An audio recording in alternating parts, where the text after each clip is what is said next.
ಸಬ್ಬಸ್ಗಿ ಉಂಡೆ ರೆಡಿ ಆಯಿತು. ನೀವು ಸರ್ವಿಂಗ್ ಬೌಲಿಗೆ ಹಾಕಿ ನೀವು ಇವಾಗ ಸರ್ವ್ ಮಾಡ್ಬೋದು.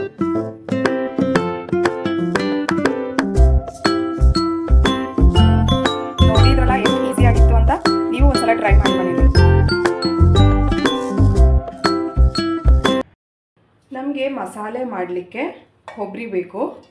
ನಾನು ಹಸಿ ಕೊಬ್ಬರಿ ಒಣ ಕೊಬ್ಬರಿ ಎರಡು ತೊಗೊಂಡಿದ್ದೀನಿ.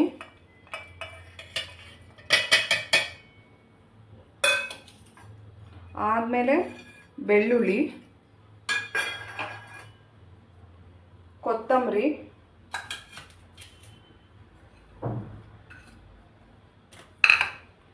ಒಂದು ಟೊಮ್ಯಾಟೊ, ಹಸಿಮೆಣಸಿನ್ಕಾಯಿ ಒಂದು 4-5 ಹಸಿಮೆಣಸಿನ್ಕಾಯಿ.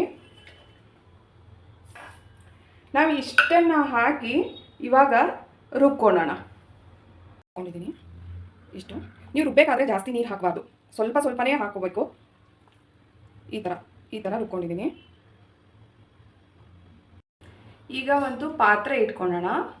ಇದಕ್ಕೆ ನಾನು ಸಬ್ಬಸ್ಗಿ ಸೊಪ್ಪನ್ನು ಸಣ್ಣಗೆ ಕಟ್ ಮಾಡಿ ಈ ಥರ ಸೋಸ್ಕೊಂಡು ಇಟ್ಕೊಂಡಿದ್ದೆ. ಆದರೆ ಇದರಲ್ಲಿ ನೀರು ಇರಬಾರ್ದು, ಅದಕ್ಕೆ ನಾನು ಈ ಥರ ಸೋಸೋದ್ರಲ್ಲಿ ಹಾಕಿಟ್ಟಿದ್ದೆ. ಇದನ್ನು ನಾವಿವಾಗ ಒಂದು ಪಾತ್ರೆಗೆ ಹಾಕೋಣ. ಇದಕ್ಕೆ ಆವಾಗಲೇ ರುಬ್ಕೊಂಡಿದ್ವಲ್ಲ ಮಸಾಲ, ಅದು ಒಂದು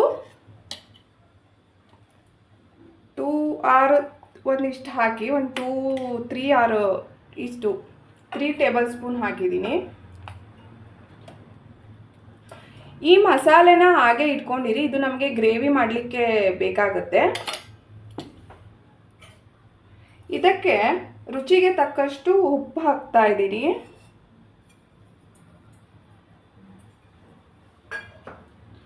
ಆಮೇಲೆ ಇದು ಉಂಡೆ ಕಟ್ಟಲಿಕ್ಕೆ ಬೈಂಡ್ ಆಗಬೇಕಲ್ಲ, ಸೊ ಅದಕ್ಕೆ ನಾನು ಏನು ಮಾಡ್ತಾ ಇದ್ದೀನಿ, ಸ್ವಲ್ಪ ಕಡಲೆ ಹಿಟ್ಟು ಹಾಕ್ತಾ ಇದ್ದೀನಿ.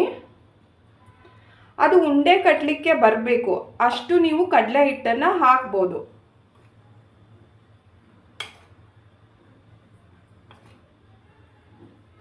ಮತ್ತೆ ನಾನು ಕಡಿಮೆ ಬಿದ್ದರೆ ಉಂಡೆ ಕಟ್ಟಲಿಕ್ಕೆ ಬರಲಿಲ್ಲ ಅಂದರೆ ಮತ್ತೆ ಸ್ವಲ್ಪ ನಾನು ಮಿಕ್ಸ್ ಮಾಡ್ಕೋತೀನಿ. ಈಗ ಸ್ವಲ್ಪ ಅರಶಿನ ಪುಡಿ ಹಾಕ್ತಾ ಇದ್ದೀನಿ.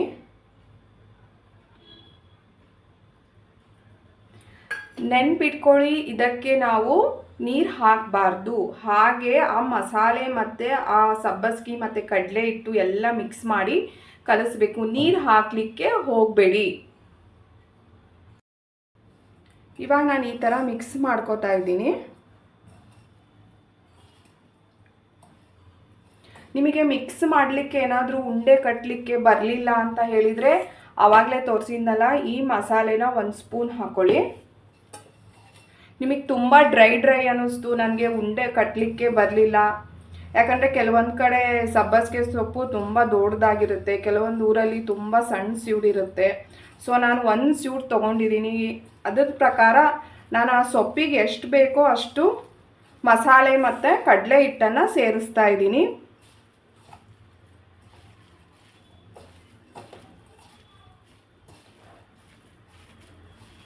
ಈ ಥರ ಚೆನ್ನಾಗಿ ಕಲಸಿ ಎಲ್ಲ ಕಡೆ ಆ ಮಸಾಲೆ ಹೋಗಬೇಕು, ಮತ್ತು ಕಡಲೆ ಹಿಟ್ಟು ಎಲ್ಲ ಕಡೆನೂ ಹೋಗಬೇಕು. ಆ ಥರ ಕಲಸಿ ನೋಡಿ. ಈ ಥರ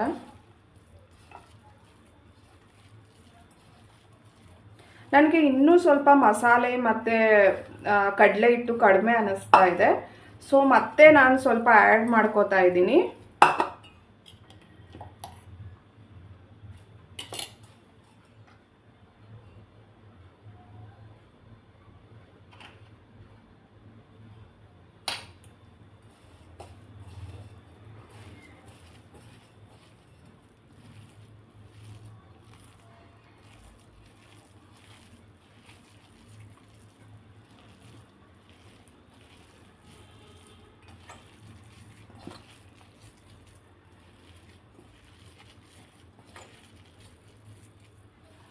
ಎಲ್ಲ ಕಡೆ ಈಕ್ವಲ್ ಆಗಿ ಕಲಿಸ್ಕೊಳ್ಳಿ.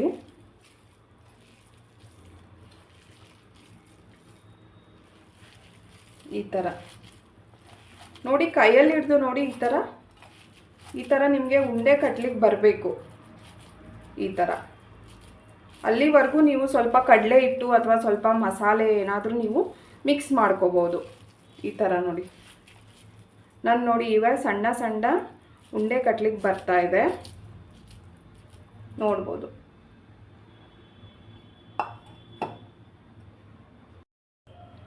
ನಾನು ಸ್ವಲ್ಪ ನನಗೆ ಮತ್ತೆ ಕಡಲೆ ಹಿಟ್ಟು ಕಡಿಮೆ ಇತ್ತು, ಸೊ ನಾನು ಈ ಥರ ಮತ್ತೆ ಸ್ವಲ್ಪ ಹಾಕಿ ಈ ಥರ ಮಾಡಿಟ್ಕೊಂಡಿದ್ದೀನಿ, ಕಲಸಿಟ್ಕೊಂಡಿದ್ದೀನಿ.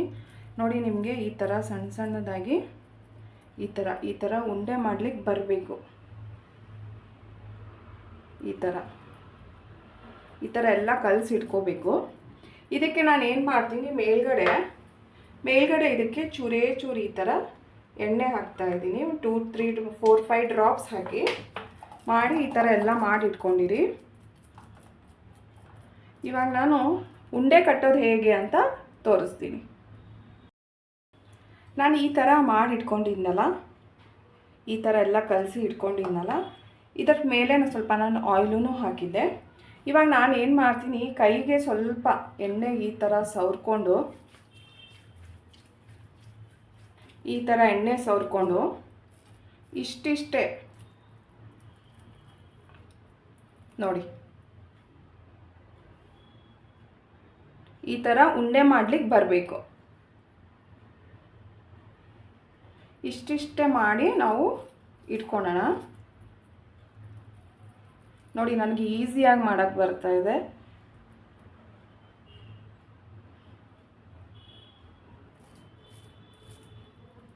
ನೀವು ಉಂಡೆನ ತುಂಬ ದೊಡ್ಡದು ಮಾಡೋ ಹಾಗಿಲ್ಲ, ಇಷ್ಟು ಸೈಜ್ ಮಾಡ್ಬೋದು.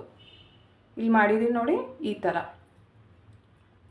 ಈ ಥರನ ಎಲ್ಲನೂ ನಾವು ಮಾಡಿಟ್ಕೋಬೇಕು.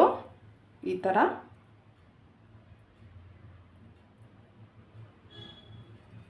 ನಾನು ನೋಡಿ ಹಿಟ್ಟು ನಾನು ಇದೇನು ಮಾಡ್ಕೊಂಡಿದ್ದೀನಲ್ಲ, ಇದರಲ್ಲಿ ನೀರಿನ ಅಂಶ ಏನೂ ಇಲ್ಲ. ಈ ಥರ ಇರಬೇಕು, ಅಂದರೆ ಮಾತ್ರ ನಿಮಗೆ ಉಂಡೆ ಕಟ್ಟಲಿಕ್ಕೆ ಬರುತ್ತೆ. ಈ ಥರ ನಾವು ಎಲ್ಲ ಉಂಡೆನ ಮಾಡಿಟ್ಕೊಳ್ಳೋಣ. ನಂದು ಒಂದು ಸ್ಯೂಡಲ್ಲಿ ಇಷ್ಟೊಂದು ಉಂಡೆ ಆಗಿದೆ. ನಿಮಗೆ ಉಂಡೆ ಕಟ್ಟಲಿಕ್ಕೆ ಬರಲಿಲ್ಲ ಅಂದರೆ ನೀವು ಸ್ವಲ್ಪ ಕಡಲೆ ಹಿಟ್ಟನ್ನು ಜಾಸ್ತಿ ಹಾಕ್ಕೊಂಡು ಉಂಡೆ ಕಟ್ಬೋದು, ಏನೂ ಆಗಲ್ಲ. ಕಡಲೆ ಹಿಟ್ಟು ಒಂದು 2 ಸ್ಪೂನ್ ಜಾಸ್ತಿ ಆದ್ರೂ ಏನೂ ಪ್ರಾಬ್ಲಮ್ ಇಲ್ಲ. ಒಟ್ಟು ನಿಮಗೆ ಉಂಡೆ ಕಟ್ಟಲಿಕ್ಕೆ ಬರಬೇಕು. ನಾನಿಲ್ಲಿ ಗ್ಯಾಸ್ ಆನ್ ಮಾಡಿ ಇಷ್ಟು ನೀರು ಇಟ್ಕೊಂಡಿದ್ದೀನಿ. ಅದಾದಮೇಲೆ ನಾನು ಉಂಡೆ ಮಾಡಿದ್ನಲ್ಲ, ಅದನ್ನೆಲ್ಲ ಈ ಥರ ಒಂದು ಪಾತ್ರೆ ಇರುತ್ತಲ್ಲ, ಈ ಥರ ಹೋಲ್ ಈ ಥರ ಪಾತ್ರೆ ಇರುತ್ತಲ್ಲ, ಇದನ್ನೆಲ್ಲ ಈ ಪಾತ್ರೆಗೆ ನಾನು ಟ್ರಾನ್ಸ್ಫರ್ ಮಾಡಿದ್ದೀನಿ. ಇವಾಗ ನಾವು ಇದನ್ನು ಒಂದು 10-15 ನಿಮಿಷಗಳ ಕಾಲ ಈ ಪಾತ್ರೆ ಇಟ್ಟಿದ್ನಲ್ಲ, ಇದರಲ್ಲಿ ನೀರು ಹಾಕಿಟ್ಟಿದ್ನಲ್ಲ, ಇದರ ಮೇಲೆ ಹೀಗಿಟ್ಟು ನಾವು ಒಂದು ಲಿಡ್ ಕ್ಲೋಸ್ ಮಾಡೋಣ. ಈ ಥರ ನೋಡಿ, ಈ ಥರ ನಾವು ಇದ್ರ ಮೇಲೆ ನಾವೊಂದು ಲಿಡ್ ಕ್ಲೋಸ್ ಮಾಡೋಣ. ಈ ಥರ ಒಂದು 10-15 ನಿಮಿಷಗಳ ಕಾಲ ನಾವು ಸ್ಟೀಮ್ ಮಾಡಬೇಕು. ನಾನು ಇಲ್ಲಿ ಒಂದು ಕಡೆ ಉಂಡೆನ ಸ್ಟೀಮ್ ಮಾಡಲಿಕ್ಕೆ ಇಟ್ಟಿದ್ದೆ, ಇನ್ನೊಂದು ಕಡೆ ನಾನು ಗ್ರೇವಿ ಮಾಡಲಿಕ್ಕೆ ಬಾಣಲಿಯಲ್ಲಿ ಎಣ್ಣೆ ಹಾಕಿ, ಆ ಎಣ್ಣೆ ಕಾದಿದ ಮೇಲೆ ಅದಕ್ಕೆ ನಾನು ಉಳಿದಿರೋ ಮಸಾಲೆನ ಹಾಕ್ತಾಯಿದ್ದೀನಿ.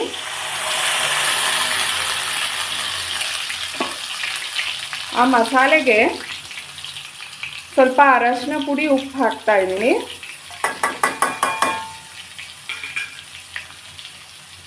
ಆಮೇಲೆ ಸ್ವಲ್ಪ ಸಬ್ಬಸಿಗೆ ಸೊಪ್ಪನ್ನು ಹಾಕ್ಬೋದು, ಹಾಕಿ ಚೆನ್ನಾಗಿ ಕಾಣಿಸುತ್ತೆ. ಇವಾಗ ನಾವು ಎಲ್ಲದನ್ನು ಹೀಗೆ ಕಲಿಸ್ಕೊಳ್ಳೋಣ.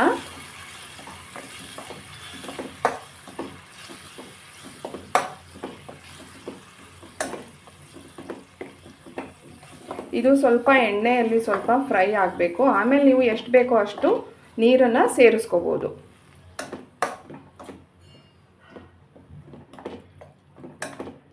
ನೋಡಿ ಈ ಥರ ಅದು ಹಸಿ ವಾಸನೆ ಎಲ್ಲ ಹೋಗಬೇಕು, ಅಲ್ಲಿ ತನಕ ನಾವು ಇದನ್ನು ಈ ಥರ ಮಾಡೋಣ.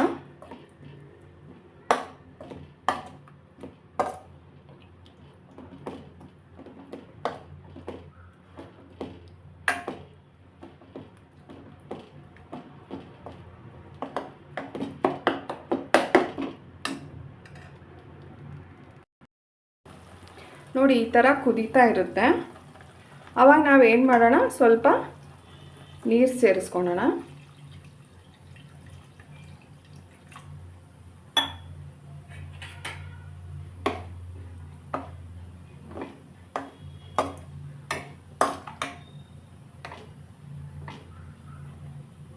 ಅದು ಸ್ವಲ್ಪ ಕುದಿಬೇಕು.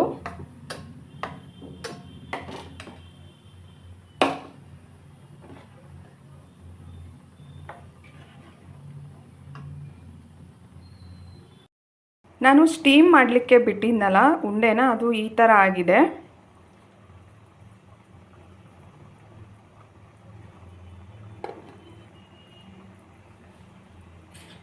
ಇದು ನೋಡಿ, ಈ ಥರ ಯಾವುದಾದ್ರೂ ಒಂದು ಕಟ್ ಮಾಡಿ ನೋಡಿ, ಈಸಿಯಾಗಿ ಕಟ್ ಆಗುತ್ತೆ.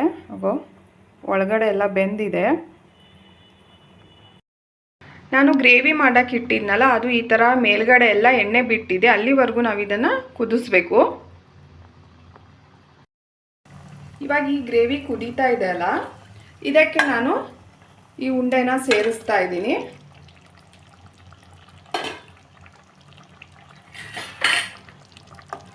ಇವಾಗ ಸೇರಿಸಿ ಸ್ವಲ್ಪ ಒಂದು ಕುದಿ ಬರೋವರೆಗೂ ಇದನ್ನು ಕುದಿಸಿ ಆಮೇಲೆ ನಾವು ಇದನ್ನು ಆಫ್ ಮಾಡೋಣ. ಎಷ್ಟು ಚೆನ್ನಾಗಿ ಘಮ ಬರ್ತಾ ಇದೆ ಇದ್ರದ್ದು.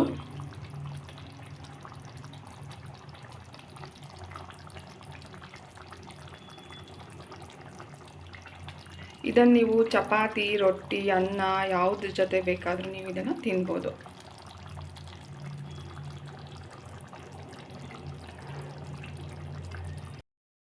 ನಂದು ಇವಾಗ 2 ಕುದ್ದಾಗಿದೆ, ಒಂದು ಕುದಿ ಬಂದಿದೆ. ಸೊ ನಾನು ಇವಾಗ ಇದನ್ನು ಆಫ್ ಮಾಡ್ತಾ ಇದ್ದೀನಿ.